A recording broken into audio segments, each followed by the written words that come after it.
My name is Karen. I'm the adult programmer here at the D&D library. I am very excited about this program. I've been a gamer since I was probably 16, hardcore since I was 18. So I think we're in for a very fun evening.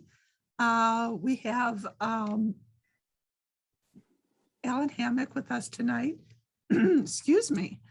Let me just pull up the bio really quick. So while attending Gen Con 11 in 1976, Alan met a TS founder, Gary Gygax, who later hired him as a games editor in 1978. Alan went on to develop and edit a multiple TSR role-playing products, including many books, guides, and peripherals. He's best known for C2 Ghost Tower of Inverness, and he has contributed to over 100 products as author, designer, editor, or developer. As a matter of fact, when I had mentioned I was going to be doing this, my friend Dan pulled this out of his inventory of books. So I thought I would put this as Exhibit A. Anyway, I give you Alan. Thank you, Karen. And I appreciate you inviting me to this. I like to support libraries whenever I can. And as a matter of fact, that book that you held up and the two others that I wrote for Mayfair were the result of a lot of time spent in my local library. Of course, pre-internet days had to be that way, looking up archaic folklore and historical references for that. That was Monsters of Myth and Legend 3. I wrote one of 3 books I wrote on gaming for Mayfair Games after I had left TSR, and they were all the result of a couple of source books that I had and a ton of time in the library, and also talking with a lot of international students. University of Alabama, Birmingham has a vibrant international student community, and I got to speak to Ukrainian students about some of the Slavic folklore, and Indian students about the Asian folklore, and so on. So that's essentially it. I was from gaming in a long time ago. I also started about when I was 15 or 16. Started with chess and Risk and things like that, and decided that I wanted something more concrete, and moved into what were called war games and strategy games, produced by Avalon Hill and later SPI, and they would recreate historical battles like Waterloo and Stalingrad and D-Day in very much detail. Instead of a pawn or a bishop for a piece in chess, you would have cardboard counters that represented specific brigades and divisions that were in there, and they were assigned strengths and movement speeds and things like that. I found this, utterly interesting and much more fascinating. And so I got into that. And then I heard that there were actual tournaments of these things at conventions. And about the time we started making plans to go for one of the wargaming tournaments in Baltimore, Maryland, back around 1975 or so. This other game that we had heard of started gaining in popularity. And it's called Dungeons and Dragons. Probably most of you have heard of that by now. I'm going to try to see if I can, through the magic of Zoom, can you give me control, Karen? I want to try to shift to a window. Actually, I made you co-host, so you should Okay. your screen and all of that. Very good. Let me see if I can. There we go. All right. Of course, finding.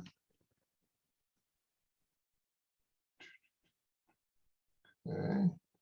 Stand by.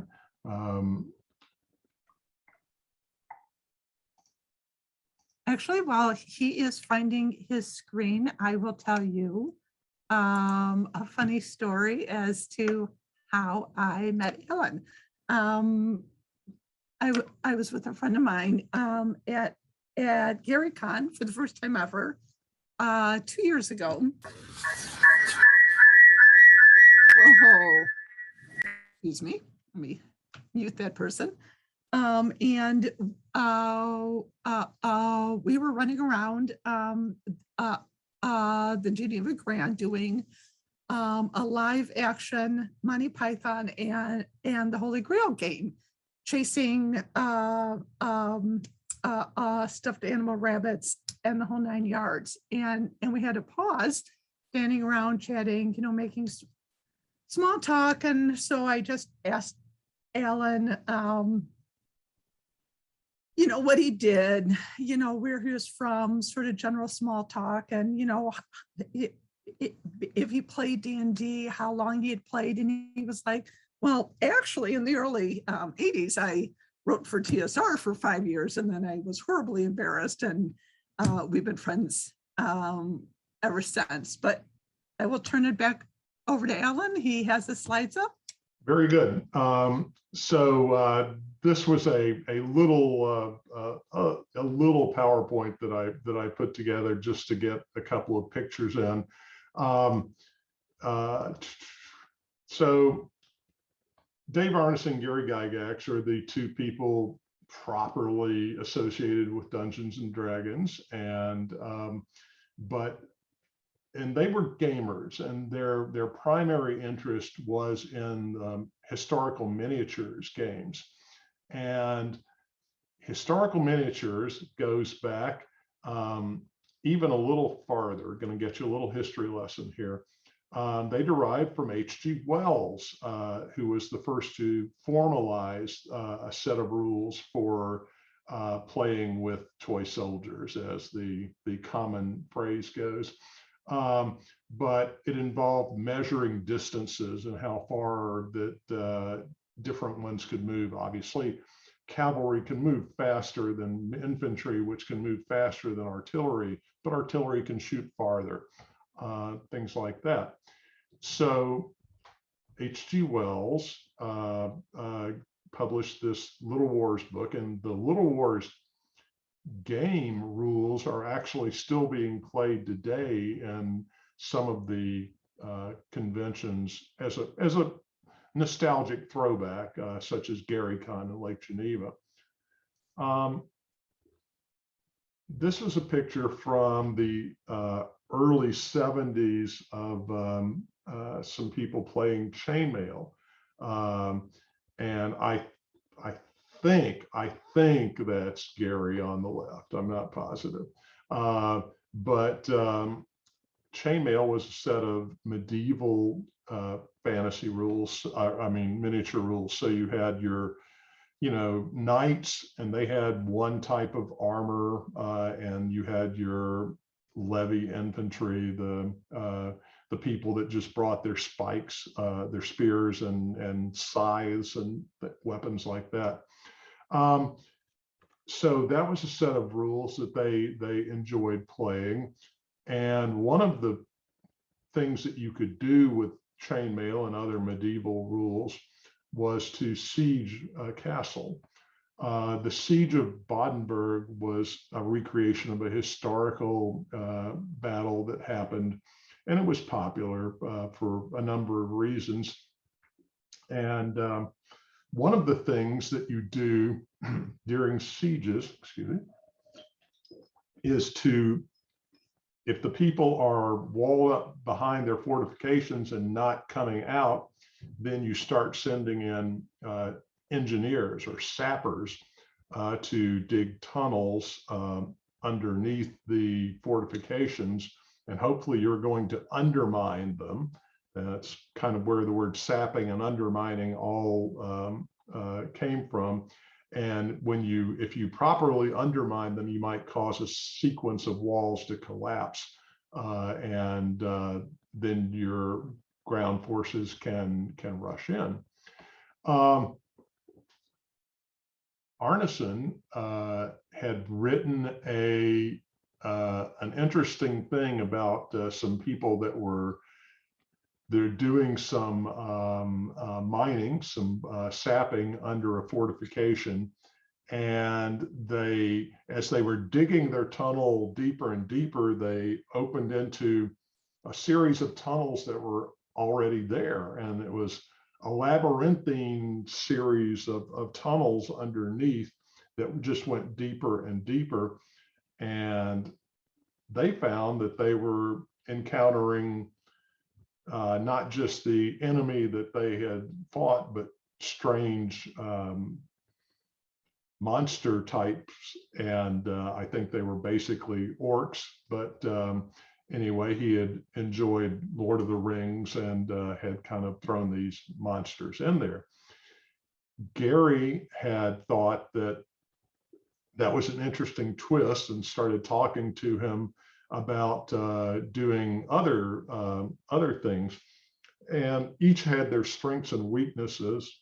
And eventually Chainmail was revised to include the fantasy supplement, and there started to be miniatures type rules for hobbits and dwarves and goblins and elves and balrogs and wizards and such.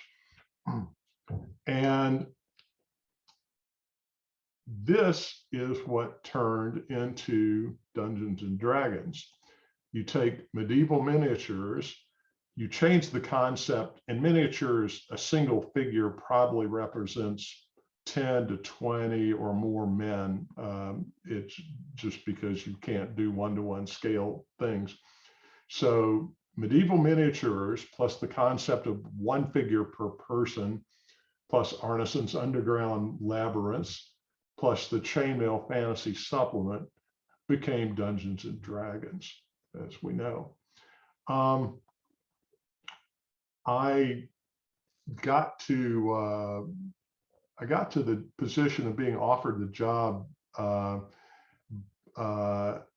way, a good old-fashioned way, I suppose. I made myself a pest until they found it was easier to hire me than it was to keep writing to me and sloughing me off. I wrote articles for the Dragon, some of which were published, most of which were not. I started showing up at the conventions and playing in their tournaments and doing quite well, and that can get you noticed. The greatest single role-playing triumph I had in a moment of inspiration was in a game being run by Tim Kask, the early editor of The Dragon, and before that the Little Wars magazine. He was running a large group of us, and some poor sod next to me had attempted to make a god call when things weren't going wrong, and he had rolled very poorly and gotten a random deity instead of the one that he was asking for. And in the time-honored tradition of D&D, Tim rolled randomly on the pages and pulled up Hanuman the Accursed. He's the giant ape god of the Indians and the Sri Lankans. And I must say, after having actually gone to India and done some of the research, that I think Hanuman got a bad rap in the early books. He's not a bad guy. He's actually a hero. But in this case, he's a bad guy. So the giant ape god, he likes human sacrifices. And so Tim rolled a die again, and then he pointed his finger right at me and said, "You." He picks you up and starts to pop you in his giant mouth. And I frantically thought, I said, "Wait, you said he likes human sacrifices. I'm a dwarf." And it worked. He said, "You're right." And he put me down and he picked up the human next to me who had made the bad god call and ate him instead. So I got to the attention of one of the high DMs of TSR by making a very snap judgment role-playing call. And that was how I became hired as an editor and designer. The fact that I had a minor in English, and had some newspaper experience didn't hurt either, I would say. So I got hired in 1978, and one of the projects I started working on was the World of Greyhawk. This was the original, and it was a very complex thing that Gary was doing. He was creating the first world setting. These are common now, but it had never really been done on a significant scale before.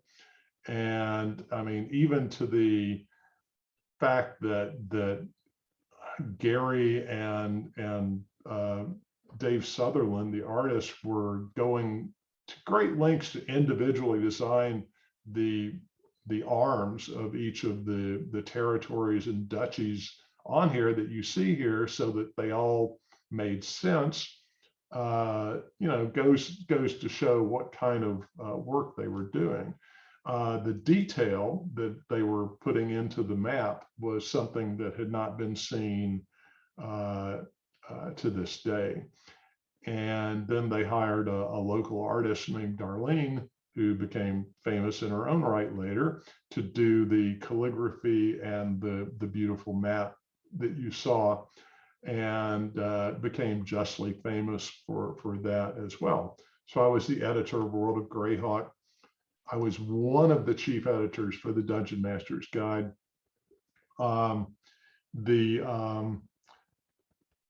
This is the first edition, and the way that we worked on it was that Gary had sent out his manuscript to some of his friends. And so the editors each had our own copy of the manuscript that we were expected to make our own notes and changes on, plus 1 to 2 other copies that were sent in by some of his friends, like Leonard Lakofka and so on, and Jim Ward. And so as we went through page by page, some of us had 3 pages of little squiggled editor's notes in red pen on these things to look through. And we discussed each page in a round circle with Gary. And there were times when he agreed that he needed to fix something, and he said he would write that for us. And there were times we could tell when he was tired, when he said, "You write that for me." And so a number of us have little sections, paragraphs or 2 at a time, that are actually our work in the original, and we're all very proud of that. Later on, I became assigned as the editor and developer for Top Secret. An independent writer named Merle Rasmussen had sent this in, and his idea was to make a Dungeons and Dragons for spies. And that was a very great way of selling it from a marketing standpoint. And it became a lot of back and forth because we had not hired him by then. And so all of the editing was done by typewriter and carbon copy, literal carbon copies in those days, carbon paper. And we would type and send it off to him. And I would ask him for 10 more pages of handguns. And he would send me 20 pages of handguns. And so then I would have to edit that down to maybe 15 pages of handguns, or the original 10 that I had asked for. And Merle was always giving 200% more than what we asked him for, which made my job as an editor never ending. But he and I are friends to this day, and it was, it was a lot of fun. I got to say, we hit it big enough with Top Secret that it encouraged them to take a similar approach with other genres like Gangbusters, the Roaring Twenties, Star Frontiers, the science fiction role-playing game. We had already done Boot Hill, the Wild West role-playing game that I also love. And as our design team expanded, we got some very great and creative people in there. And by the time 1982 had rolled around, Lawrence Schick had originally been the manager of the design team. And he decided, as I decided later, that there was only so much running of interference for management that a designer could take. And so he returned to being a designer and decided that I should be the manager of designers. This was a picture of some of our staff at that time. There's Zeb Cook, and Merle Rasmussen is in the lower bottom, and Jeff Grubb and Doug Niles and Gary Spiegel and Mark Akers, who wrote Gangbusters. And standing right next to me is a young fella that enjoyed a little success later. His name's Tracy Hickman. He and Margaret Weiss wrote the Dragonlance novels. He created the Dragonlance idea of a sequence of story arc interlocked modules that would come out instead of the one at a time modules that we had been doing. And he remains a great friend to me as well. And let's see, I need to.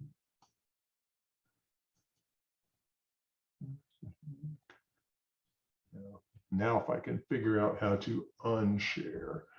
There we go. Okay. All right. So that was the last picture you saw, was when we were still expanding. When I came on TSR in 1978, I was the 12th employee as far as full-time employees. And yeah, editors were expected to be doing more than just copy editing. We did revision editing, what we later would call development. We did actual design work, sometimes layout. We did some fill-in art as far as the when we could do zip tone patterns, or occasionally do clip art. And of course, if the doorbell rang and the UPS truck was there, everybody, including artists and editors, would be going down and unloading the UPS truck, or loading it, as the case may be. So it was quite interesting. Oh yeah, when I got there, I found that not only did I not have my own office, I shared an office with the artists in the artist loft, and I actually shared a typewriter with another editor. So, it was, you had to fight for your own typewriter time. I mean, it was quite a low budget experience to begin with. But in that vein, if we're after we get the typewritten manuscript sent to the publisher, they would come out with what were called blue lines, and this is a typeset product on a kind of tan paper that was a somewhat cheaper preview of what the typeset material would look like, that we could then use for a final edit. And we would go over that with a fine-tooth comb and our red ballpoint pens.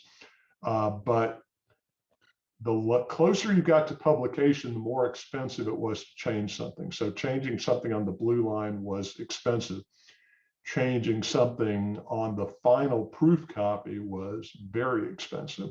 And not only that, it could change the gap of the column, how much space you had. So if you're laying out the typeset copy, then you finally know how much space you might end up with at the bottom of a page after the column runs out. So there's 1.25 inches by 1 column. That's when I talked to Dave Sutherland, our great in-house artist. I said, Dave, I need an illustration about 1.25 inches by 1 column, and I need it in 15 minutes, or whatever. And he said, well, what's it about? And I said, I don't care, just make it fit, And that's how a lot of the early illustrations ended up being what they were. Everybody had a sense of humor, including the artists, although sometimes it took a magnifying glass to find it. If you look at some of the very early art in the Dungeon Master's Guide and get a copy that you could zoom in with a magnifying glass on a wizard's hat, those aren't just stars and moons in his hat. He would occasionally have a biplane for Fight in the Skies, another board game that we did, a World War I airplane game.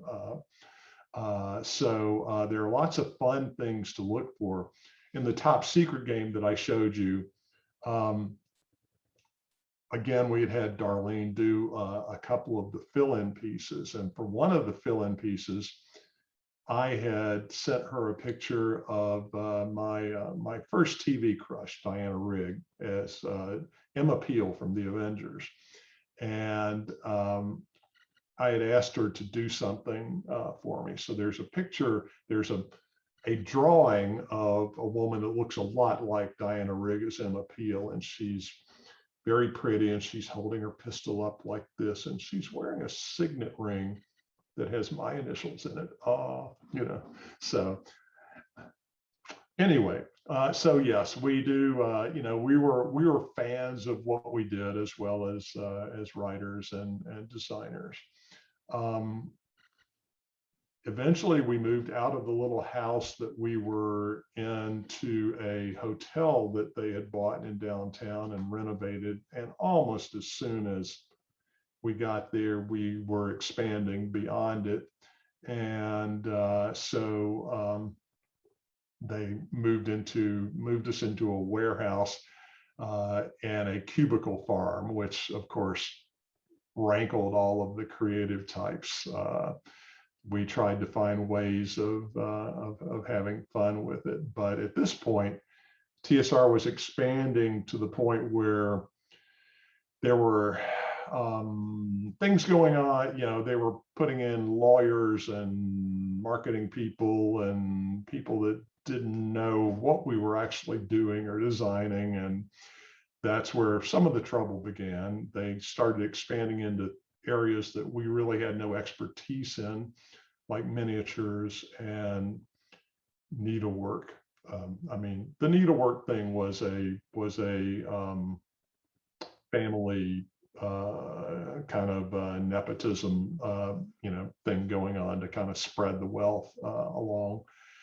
But anyway, as most people know, around 1982 and 83, the company was in enough serious financial trouble that the bankers were threatening to foreclose unless some immediate cuts were made. and the first of what we employees lovingly call the purges took place.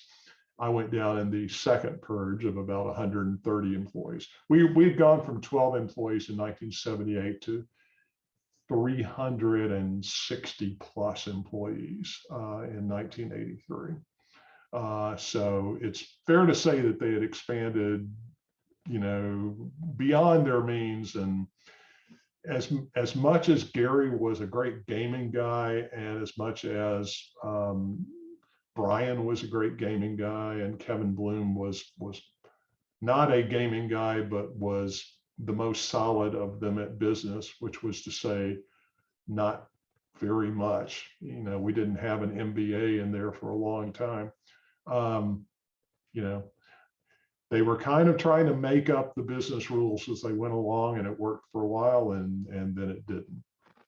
So in 1983, I left the company involuntarily and went back to Birmingham, Alabama, where I'm from, and my wife and I opened a game book and comic store called Lion and Unicorn. And then I started writing the extra books, like the books for Mayfair, and one additional freelance module for TSR, the I-9, the Day of Al-Akbar, which is another module I probably couldn't write today, but it was actually a nice adventure. It was the first adventure where instead of some great artifact threatening to destroy the land, they were searching for a great artifact to rescue the land. The cup and talisman of Al-Akbar were the only healing artifacts in the original Dungeons and Dragons books, and I wanted to explore that. So that brings us to the end of my employment at TSR. Of course, I've met and kept up with many of the folks later through the decades. And at this point, I'm going to throw it back to Karen and see if there were any questions that came in.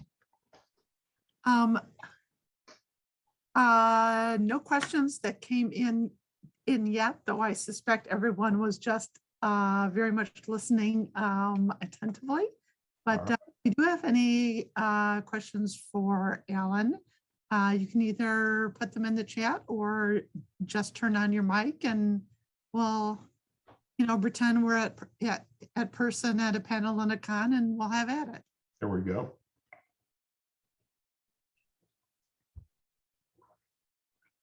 Clearly, I've explained the history of gaming perfectly. Absolutely. All right. I was like, come on, don't be shy.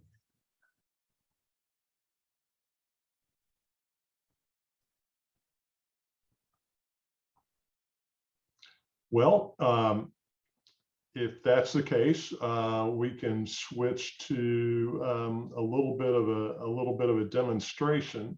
What I've prepared is a short little scenario of Dungeons and Dragons in Roll20, which, if there's any good to be said about the pandemic, I would say that it forced a lot of us to learn about online gaming even more. And Roll20 is one of several platforms that are called VTTs, virtual tabletops. And what this basically takes the place of your of being in person somewhere. And let me see if I can get to it. All right.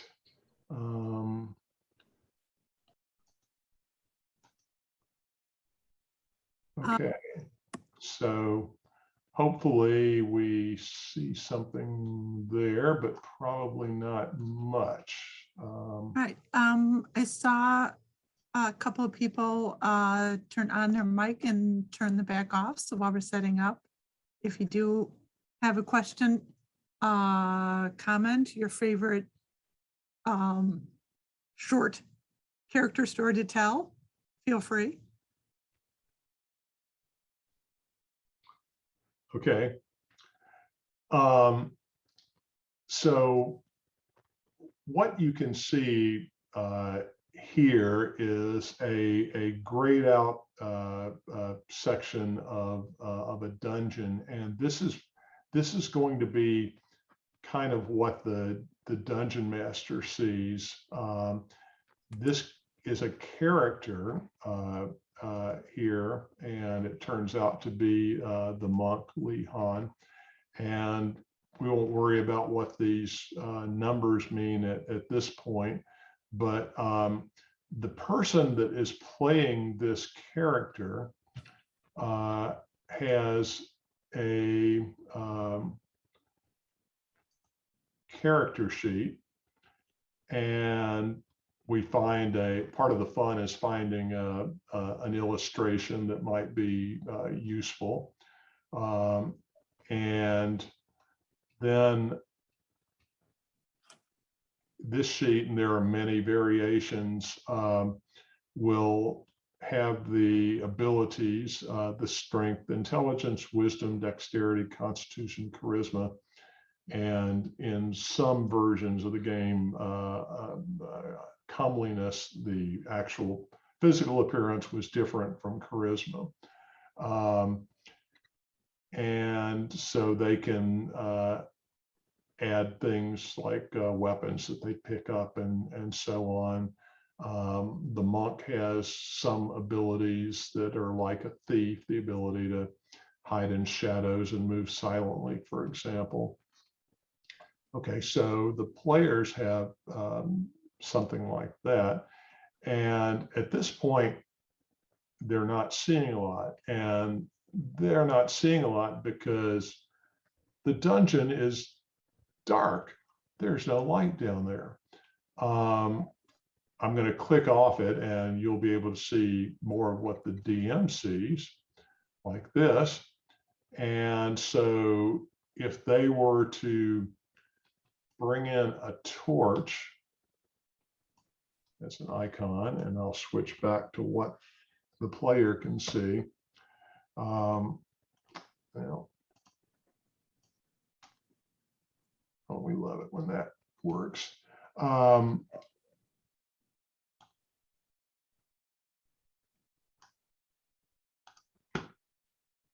There we go. Now we've got a light spell that someone has magically conjured, and depending on where it was, this is how far they can see. And there's a circle of bright light that they can see, and there's a circle of dimmer light that they can see. So in this case, the character can only see. These big white things are supposed to be 10-foot squares, so he can see about 30 feet there. And so, you know, the fun thing about playing in virtual tabletop in Roll20 was that we got to remind people that not everyone could see in the dark. And so, for example, this character is more left out, and this character is more left out. And then we go to the half orc, and we go, oh, the half orc has infravision or dark vision, depending on which version that you're in. He can actually see some in the dark. So that's pretty cool. This was very good about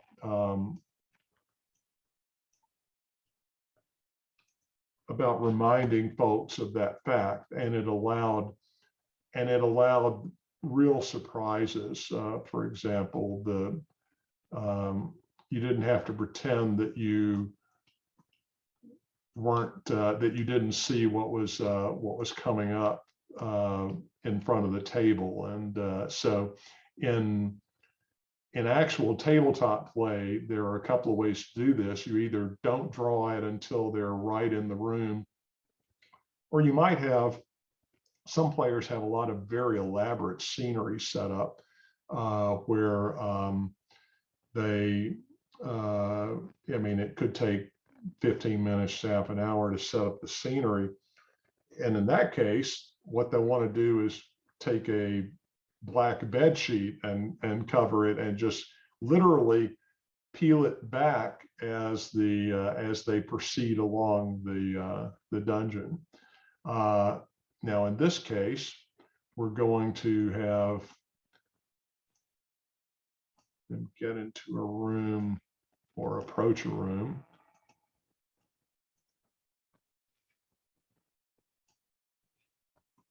Room 10, which of course they don't get to see, but that's all right.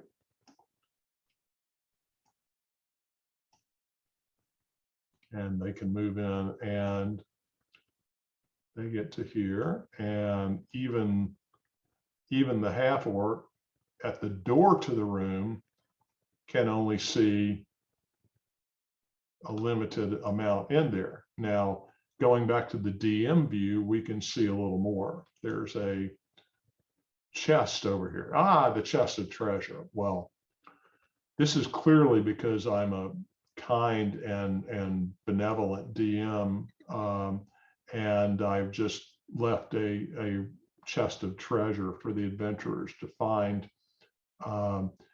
Would anybody in the audience care to make a player call as to what the party might want to do now?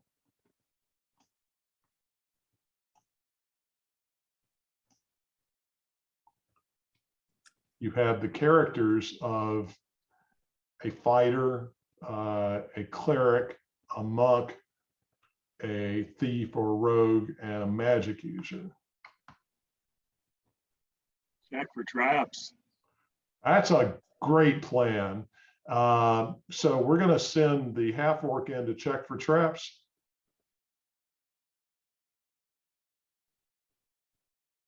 Maybe let's let the thief come up first.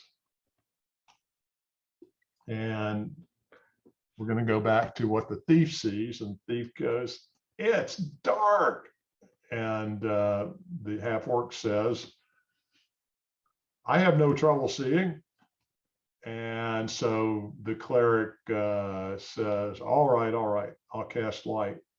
And so the cleric, not ever wanting to be out of the light himself, casts light on his own shield. And so the thief says, all right, you're going to have to come in the room with me. And so the cleric moves in and the light moves with him. And then the thief can get a little farther, and they get over and they go, ah, a chest. Wonderful. And they get to here, and at the words of that, of course, the others come in because they don't really trust the thief around chests that might have treasure in them. And as we go back to what one of them might see, of course, now that the cleric has a light spell, they can see most of the room. And after the thief checks for traps on the chest, and that would be a percentage dice roll. And in this game, we would go to here and do this, and in the chat we get a roll of 69. I normally go high rolls are bad and low rolls are good. In this case, I would have given him a percentage chance of making it.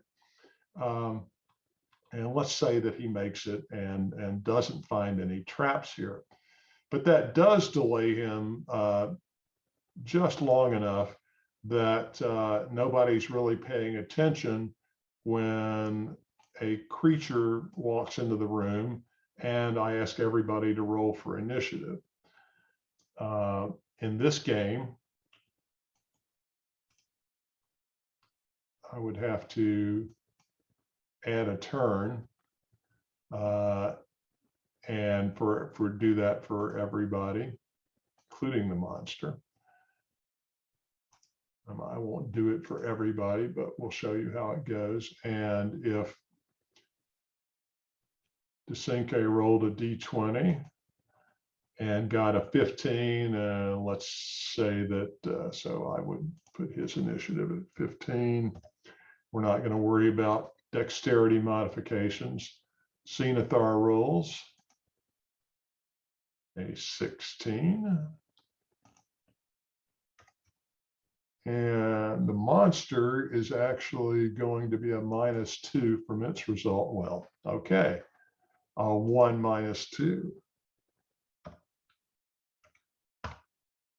All right, and then I can go, I can click this gear button and say sort descending. And everyone is in order, no matter how many different levels of monsters or player characters that we have here. And I would say, Zenithar, you're first up. And he goes, well, I need to take a look at this monster. And he turns to look at the monster. And for those of you that know this particular module or know what this looks like, that's an Umber Hulk. And one of the things that happens when you look at it is its gaze can make you confused. Actually can do a number of things. There's a random number roll to decide whether or not you just stand there looking bewildered, whether you do what you wanted to do in the first place, or whether you end up being so confused that you attack the nearest creature, which in this case would be the thief. That's always fun when we can turn the party against the party. So Zenithar would act. He might cast a bless spell, which would improve the attack chances of his comrades. And I would click this, and after he's finished, and that puts him at the bottom of the order. And then Desinke comes up, and now Desinke might say, you guys buy me time while I check the chest, or they might all decide that they need to beat up on the big ugly before the big ugly beats up on them, and then they can search the chest. And so eventually they're going to fight and kill the monster, and at which point they can search the chest at leisure. And in this particular case, they found a couple of thousand silver pieces and 4,000 copper pieces and a couple of small gems buried within. It's important that they're buried within this large chest because it's one of those things that nobody would see on just giving it a quick glance. They actually have to take the time to look through it, which gives the time for the monster to come back into the room. It's all a matter of decisions. They could decide to look very quickly and just skim off a handful of stuff and go down one of these other tunnels. Or they could do as they did here and wait, and then they could kill the monster and do a thorough search of this. And of course, in this particular case, they also find one of the 4 keys that are going to be necessary for them to proceed later on in the dungeon. So that's a quick example of how Dungeons and Dragons might work in the virtual world for now. The monk would want to do an unarmed strike on the monster, go up and slap it with the feet or the hands, and they're very good at that. The fighter, Ural, might decide that he's got such a good chance of hitting it that he doesn't have to look at it. And so he doesn't take the chance of having to save versus being confused or attacking his own party. And so he will attack at a -4 for not looking directly at the creature. this is an interesting tactic to remember because sometimes there are other things you don't want to look at. For example, a Medusa. If you suspect a Medusa is around the corner, it might be a time to take out that steel mirror and use the mirror to peek around the corner. That doesn't, a lot of times that will give you the benefit of the doubt against, since it, it worked. It worked in the for the first heroes who encountered the Gorgons. Medusa was actually the proper name of one of them. So things like that, but also things that will amuse the dungeon master, the game master, are frequently the ones that will meet with the most success. Somebody always says, well, I don't know how to play the game. And I said, just tell me what you'd like to try to do, and I'll tell you, what you need to roll or what the restrictions on it are. And but if the player is very, very experienced, if Karen tells me I want to try to jump on top of the chest and then leap off the ceiling and come down behind it to backstab it, I'll go, are you the thief? And she'll go, no, I'm the magic user. I go, well, you can try, but you're not likely to succeed on that. If you were the thief, you would have, or the monk, a decent chance of that, because I think that would be a very amusing, a very thief or monk-like way to approach the situation. People who can play or at least voice in character are a lot of fun too.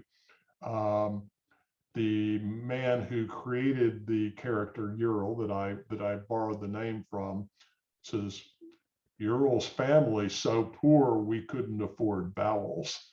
So things like that make for a good backstory. I was told that Desinque was the name of a thief, and I said, well, where did you take that from? It sounds a little French. And he said, well, it was from the 1940s and 1950s slang. It was French for the discount of the five fingers, the five-finger discount, which was slang for pickpocketing.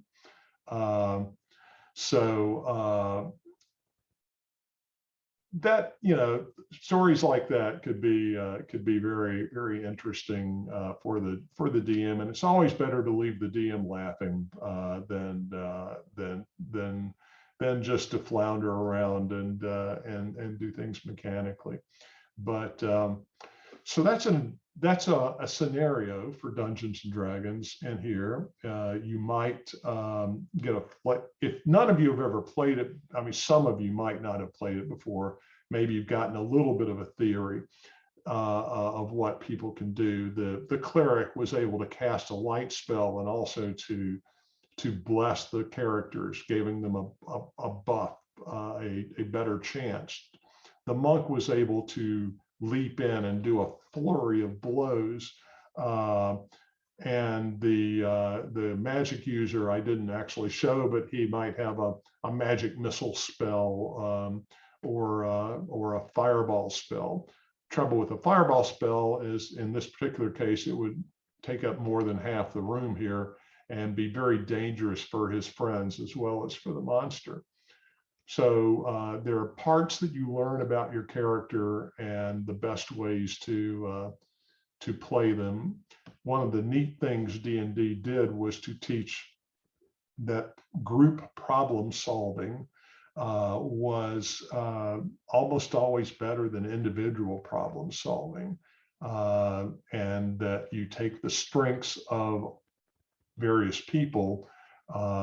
The wizard is not much good in a fight except for his magical spells, but boy, when you come to the giant across the room, the large room, and you want somebody to throw a big fireball at him before you get in there, he's the guy to go to.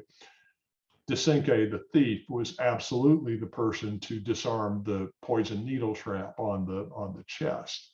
Anybody else would have fallen victim to it if they had been the first to open it. So it's almost always, a better choice of who gets to do what, but most of the times it's not wrong to have people just get in. The whole thing is a game of improvisation. It's improvisation on the part of the referee. It's improvisation on the part of the players, and hopefully that everybody has fun doing it. One of Gary Gygax's sayings was, the way to approach games was to have fun and roll dice. He thought that rolling dice was the fun thing to do. Let's see. Hey, yes, funny wins, as somebody said. I wrote and edited at TSR. What was the process like from both sides? It was interesting. As an editor, there were two types of editing, as I briefly touched on earlier. There was what we call copy editing, is what most people would think of as editing, checking for typos and grammar suggestions and paragraph structure and things like that. Developmental editing would be searching for continuity flaws. We said this did this 30 pages ago, and now you're having it do something else. What you're saying is a good idea, but it goes against something Gary wrote in a previous module. Now, how are we going to resolve the continuity issue here? That's what a developmental editor might do. I will say that editing for Gary, one of Gary's products, was a very different kettle of fish, because he did not like us to meddle too much with his word choices and things. He had a large and arcane vocabulary and loved using it. And we would sometimes go in and say, but you also want to expand your market. And he would say, nonsense, and which is why in the Dungeon Master's Guide, when it's described how a potion should be stirred, it is widdershins. It's not counterclockwise. So he enjoyed adding flavor words. We didn't get to edit Gary very much. We were told, we described it as editing Gary's work with a feather duster made of pixie wings, very lightly. Others we could be more forthright with. Tracy Hickman once gave me a great compliment by introducing me to Margaret Weiss the first time that I met her at a convention as the man who taught me how to write. He's very kind. He's too kind, but I was able to help polish, obviously there were diamonds under there, but I want to say that I helped him with his writing style, and maybe, made him a more fluid writer on that. So that was fun. Working with Merle Rasmussen, the author of Top Secret and Top Secret New World Order, which we did a few years ago as a reprise, totally new game mechanics, totally new product. He always does more than we ask him, and really the effort is to cut Merle's stuff down, not add on to it. There are others who will just write a bare skeleton for a page and a half for what should have been 12 pages of exposition, and we go, we need more. Maybe you want to expand on X, Y, and Z. And as a designer, Of course, the shoe might be on the other foot. I wrote the Ghost Tower of Inverness was the first thing that I got to design for them specifically. And this was an adaptation of my own campaign, and it was done because we were in a hurry for a convention and needed a tournament module for them. Pardon me. And so, of course, in that case, I did a lot of the editing myself because we were under a time pressure. When it was expanded for regular publication, I got a taste of what other writers feel like when editors get to weigh in on them. And we had frank and forthright discussions about what should go and what should stay in and what should be modified. So I always appreciate it when somebody catches a mistake. So that's useful. For all the work rogues do, they deserve more treasure anyway. Well, okay. We actually, I'll tell a story about one of the first campaigns I played in. There was a hobbit thief named Bingo. And Bingo was a very cheerful hobbit, and he freely admitted that he was stealing. And Bingo would disarm a couple of needle traps from a chest and then tell us that there were 392 gold pieces in there. Well, in the early days, there tended to be round numbers. And so we're suspecting that he might be, pocketing something, rolling a sleight of hand with the DM, passing a note to the DM before it gets to us. We just waited until the end of the adventure and would pick him up by his heels and shake him and see what came out. Oh, how did that get there? And it would look like the Marx Brothers steamship scene sometimes, with the number of things that would come out of him, or the time when Harpo Marx was stealing jewelry and stuff kept coming out of his sleeve as they were shaking his hand. But he would go, "You caught me, great, okay," and if we caught it, it was ours to split, and if we didn't catch it, it was his.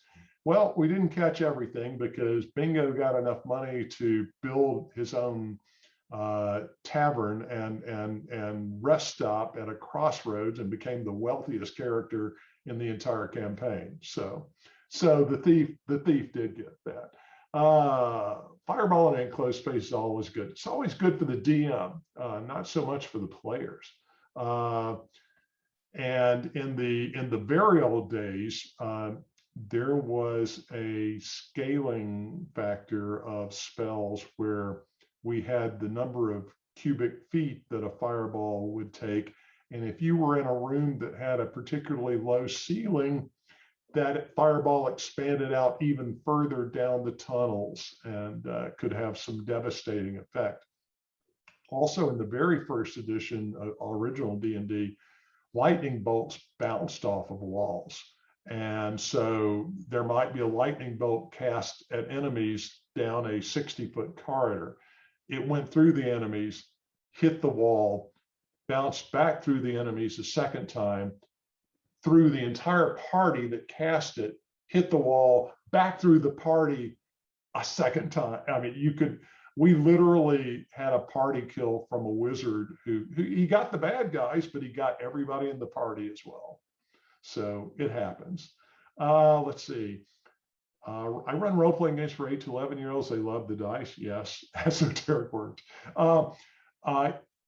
The dice are really cool because without knowing it, kids start grasping mathematical curves and probabilities. It's fun teaching math without them knowing you're teaching math, but it doesn't take too many characters before they start learning what a bell curve for a 3d6 looks like. They know that 10 and 11 is going to come up more often than the 3 or the 18. Now, yeah, so that's a lot of fun. I actually got my sister-in-law loves me because I think I kept one of her sons, one of my nephews, in school because they started playing D&D with me, and I was showing them about why they should look up some things in history or literature or mythology. You know, if you have read Sir Gawain or Sir Gawain and the Green Knight, and you encounter a character named Gawain or a Green Knight, then you might know something of what to expect or what to look out for anyway. So that was a lot of fun.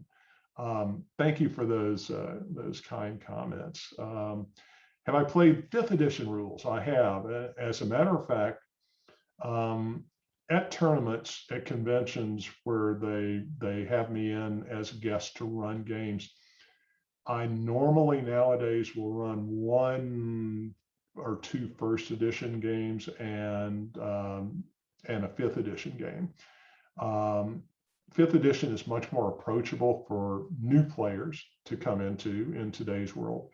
And it's also much more forgiving of mistakes with the 3 death saves and things like that. So I really do like that it is more accessible for new players. And of course, there's just way much more source material available nowadays for a 5th edition game master than 1E, although there's tons and tons of that. Let's see. Mapping and GIS as a result of being a DM. Yes. Now, in early D&D, of course, we wrote our dungeons on graph paper, and there had to be a special player in the party, the mapper, who would try to follow along as I would describe. You have 50 feet north-south of a 10-foot wide corridor. At 50 feet, you find a door on the east. 20 feet beyond that, you get a T intersection going east and west. And there's somebody frantically scrabbling on graph paper trying to get this so that they'll know their way out when they get there. Yeah, it can, the GIS factor is cool. I actually started using scientific graph paper because it had smaller squares and I could squeeze more dungeon into a single sheet of paper without flipping through them in my book. Any suggestions how to make a role-playing game seem less daunting to newcomers? Yeah, it is much better to have someone who knows what they're doing sitting as a player, with the new players. It can be, if the only person that knows what they're doing is the new game master, that can be daunting because you need to have someone sitting where you can just point to the place on the character sheet and says, okay, there's your saving throw that you need to roll for here. So you're going to need to roll you're going to add 4 to that roll. Here's your armor class. This is where to look. You just have to point to be able to point to things, and eventually people will pick it up. If you think that's a different language, when the game started, Dungeons and Dragons was evolved from miniatures rules, which is why all of the original rules make references to inches. And there are terms in there, like what they called the ranks of soldiers as they went up, captains and knights. All of those were terms from historical miniatures that had specific meanings about how much better this meant that person was than the average soldier. So the miniatures people already had a head start on that. Yes, it is daunting. It is less daunting than it was then. But I would say, you know, what you need to tell people is to make sure that if you are puzzled, ask. If you want to try to do something, don't worry about getting the right mechanic. Just say, you know, if it's your turn and you are brand new, say, I want to charge in and hit something. And they'll say, okay, how far can you move? And your friend will show you how far you can move. And then you go, well, that's far enough to go in and hit something on one turn. Or you've got the spellcaster. And I would rather cast a spell and stay back here where it's safe. Well, that's good. What are the spell choices that you have? And then your friend or the DM can say, well, this isn't going to help much. This isn't the right situation. Either of these two would be good. Would you rather cast a lightning bolt or would you rather cast magic missiles? On a fireball, they might save and only take half damage. A magic missile will do less damage, but it will always hit. You know, so you get to tell the advantages and disadvantages. If you can reduce it to a 1 or 2 choice, a binary choice, it becomes, you know, a little easier. But you always want to give them the chances to.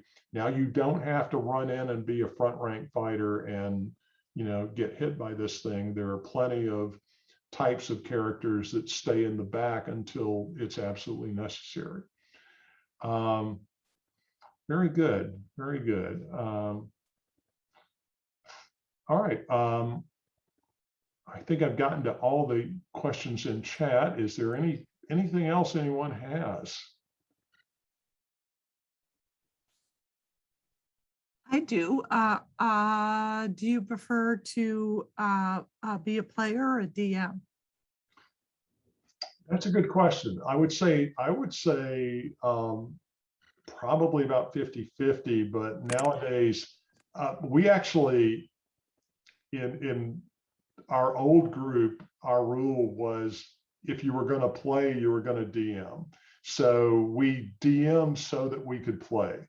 If you have a group of 5 or 6, you know, that means that you get to play 5 times for every 1 time that you DM. And that's probably about the right ratio for the amount of time that it's going to take you to prepare the next session for the players. Oh, interesting. Do you have a favorite character type that you like to play, or do you just mix it up? Favorite character class? Yes, well, yeah, let's go with class, but with all of the expansions and the mixing and matching, it's kind of. That's true. That's true. Well, my very first character was a wizard, or just a magic user, as we say in those days. And so I probably have a fondness for that more than anything else. I do believe that the wizard is the one that, I mean, there are a lot of times they ask, have you got this spell? And you go, not today, you know, tomorrow I can have that spell. But so you're kind of the jack of all trades, but you have to guess what you're going to need today. So that's always beneficial.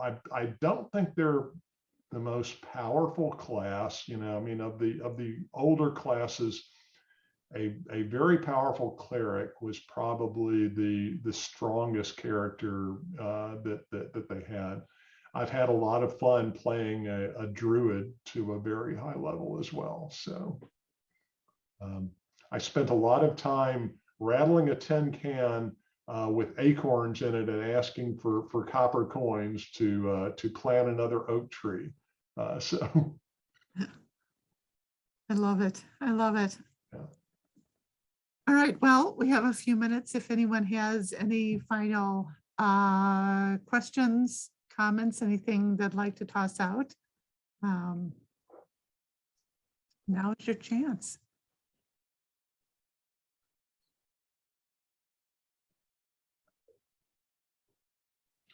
Dead air. Dead air. It's something that we try to avoid on podcasts, but Yes, we do. but it's inevitable.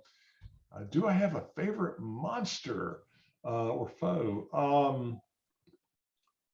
That's really cool. Well, I invented a couple of monsters that made it into the canon.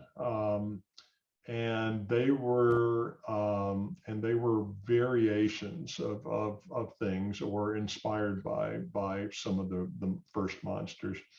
One of the old classic monsters was a rust monster, and this was a monster that if you struck it with a metal weapon, your weapon turned to rust. If it happened to hit your armor would turn to rust and fall. And if armor, and it back to that in 5th edition, you've got somebody in plate armor, they spent a lot of money and a lot of time paying for that. They're not going to want to hit this otherwise harmless little creature. I created a creature called a Zorbo that looks so cute. It's like a koala bear, and it's going to be great. And it's going to try to come up and hug you, and it absorbs magic. It takes the magic out of items. So, of course, players hated me for it. I invented a variation of a roper. A roper was a creature you found in caves, and it had tentacles that could whip out 20 feet and hit you and possibly paralyze you. I created a version of that where instead of paralyzing you, it literally turned you to stone. It petrified you. And of course, that's always, the scariest kind of thing to face as well. I would say that the most challenging thing to fight is probably a beholder beast if played correctly, just because of the different combination of rays that can come at you can be devastating. But an ancient dragon, if played correctly, is a party killer. There's most DMs are being very merciful with their dragons because there are so many attacks they have and so many things they can do to you that it's just, an ancient dragon should be awe-inspiring, and it is awe-inspiring if you see that done. So that's probably the most fun. Going back to a favorite foe, well, one of my characters was a favorite foe. There was a product TSR did called Rogues Gallery, and basically they ran a book of stats of characters that were player characters of TSR employees, past and present. This included Mordenkainen and Melf the elf, and those are Gygax's characters, and Jim Ward's character, and so on. And I had a character in there named Lassevier the Dark, and he actually was an assassin who had. I loved him because back in the day, you rolled 3d6, not 46, and you rolled them in order, and then you picked the class based on what your numbers told you. Well, he wasn't much of anything, so he started out as a fighter, and I rolled 1 hit point at first level, and I went, well, he's never going anywhere. And I got him to 2nd level, and I rolled 1 hit point at 2nd level, so I've got 2 hit points at 2nd level. I went, this guy's dead. Got to 3rd level, and I rolled 1 hit point at 3rd level. I've got 3 hit points at 3rd level. And at this point, I did something to a fellow player character that caused the DM to say, a couple of very burly guys come over and say they're going to break your kneecaps if you don't come with them to the Assassin's Guild. I went, okay, I'm coming with them to the Assassin's Guild. And they forced me to become an assassin, and I took to it energetically and creatively. And the trick that I used, that of course can't ever be done again, was that I faked my own character's death and then had hirelings that I pretended were my characters in a succession of terrible luck, whereas my assassin with a ring of invisibility was trailing the party. And as they were fighting a monster in a room, I was over in the corner looting the chest of half of whatever was in there before they finished fighting the monster. I had a lot of fun with that. So thank you very much. What a fun audience. What some great questions. And I loved Laura's comment. My son went into mapping and GIS as a result of being a DM. GIS is a wonderful field. I've worked with a lot of them. My mundane role job was a systems analyst, and so systems analyst GIS is a great specialized job if you can work into it. So. All right.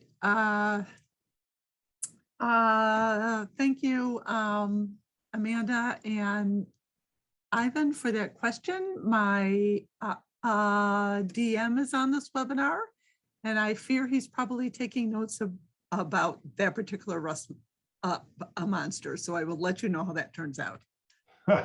Very good. Very good. Yeah. We have a question from Matthew. Yeah. Okay. Let's see. Mixed feelings on recent changes to 5e since it's moving away from set racial bonuses. I think that the racial bonuses as set probably made it a somewhat easier game to understand, maybe easier to make choices.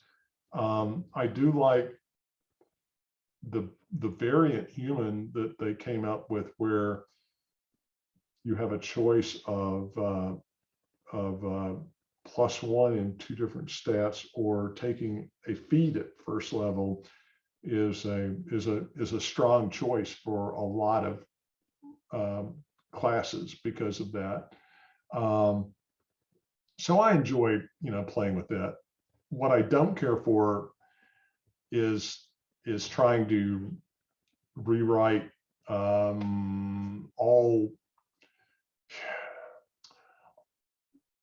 trying to make all orcs are not evil. Well, of course not, because there are half orc player characters. I mean, we understand that.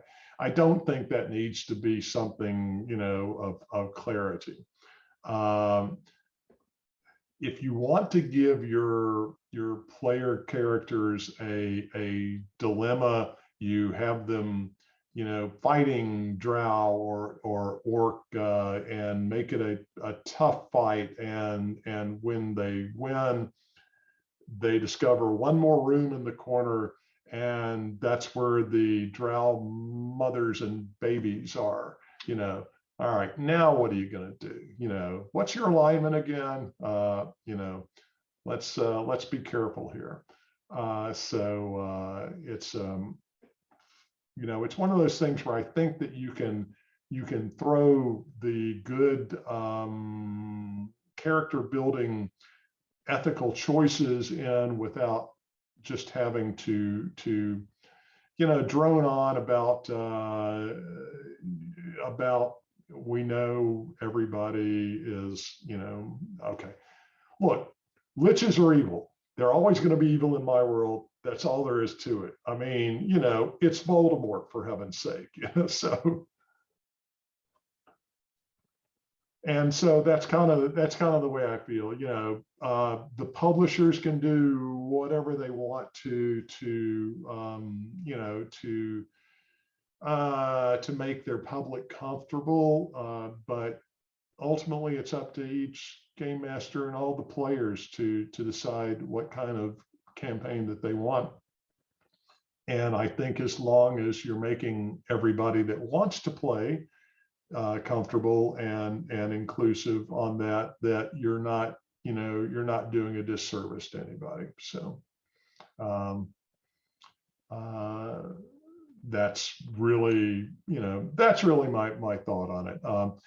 You understand that some companies have to respond to public or not. I'm kind of the camp that almost all publicity is good publicity.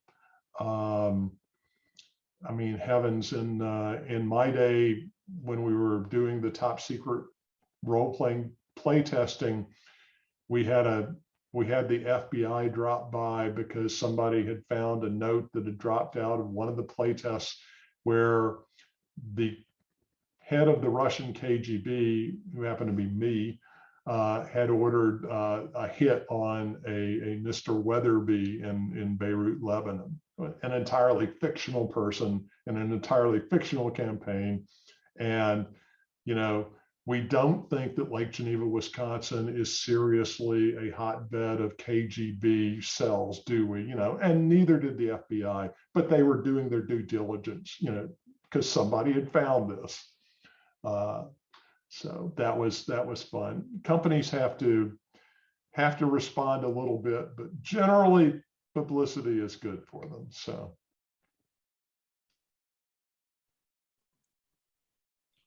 Thank you very much. Yeah, I will reiterate what Matthew said. Thank you for speaking eloquently on a difficult topic. So, but it is just about 8 o'clock. That was a very fast hour and a half. Thank you so much, Alan, for taking time out of your night to be with us here today. It was fascinating. I learned some things I didn't know. Always very good.